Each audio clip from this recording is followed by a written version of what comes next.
Hi, my name is Philip, and this is my vlog for March 7th, 2018.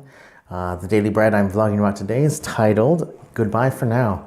The author talks about how she and her granddaughter have a ritual when they're saying goodbye. They really ham it up and they make a big deal. They're like, oh, it's so sad, I'm gonna miss you, and some fake tears and things like that, and it's just fun. And then when they are done, they let go of each other, like, see ya, and they're confident that they're gonna see each other soon, right? And it's kind of a fun, like, we're sad, but it's going to be good. This is paired with a verse in 1 Thessalonians where Paul is telling people, hey, we've all lost people. Our fellow believers are being persecuted and some of them are losing their lives. But you know what? We have hope. We have lost people, but we don't have to grieve like those without hope, right? We have Jesus, and Jesus has told us that we will be reunited with the other believers, right? And not only that, we'll be reunited with, we'll be united with Jesus ultimately forever, right?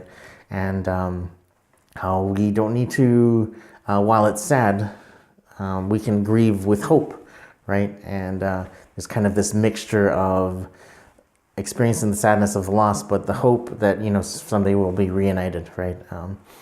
The author talks about how the ultimate sadness is when we do lose someone, right? And we feel this loss and we're not going to see them again.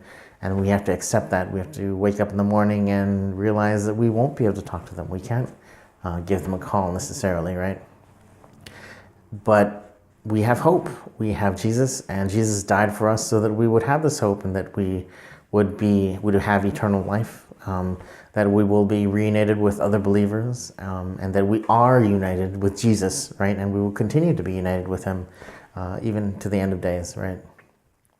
And it's a good reminder. It reminds me of my aunt's funeral. It's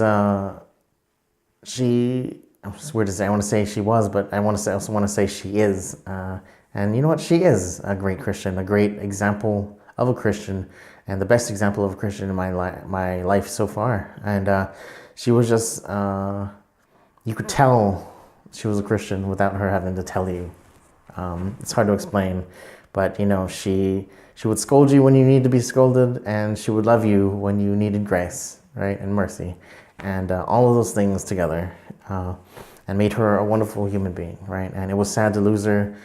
She and her husband had recently adopted a child from China, and then it's just heartbreaking, right? Everyone was heartbroken. It was like the saddest thing ever.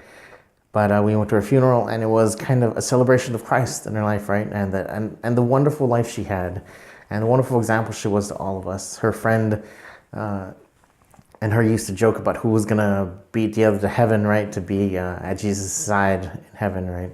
And he's like, well, she beat me, right? But it was sad, but it was also joyful. I cried a lot, but I was also very thankful that I had her in my life.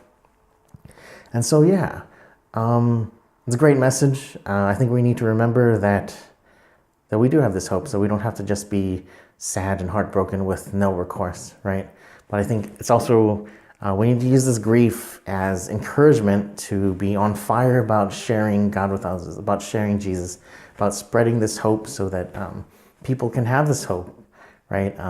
It's great that we have this hope, and it's great that we can grieve like those with hope. But really, the wonderful thing is to share this because it's true and everyone has access to it. And so, that's it for this video. Spreading hope is a great message, and I think that's good enough. This vlog is for me to deepen my faith using Daily Bread, which I think is a great resource. And I think it's been working quite well, and I'm just thankful for the opportunity to do this. If anyone's watching this, I hope you found some value. If you have any questions, comments, concerns, put them in the comments below. Otherwise, if you also have any prayer requests, I'd be glad to pray for you. I know I'm probably a stranger to you, but sometimes a stranger is the person you need to pray for you. Thank you so much for watching, and I hope you're having a good day, and God bless you.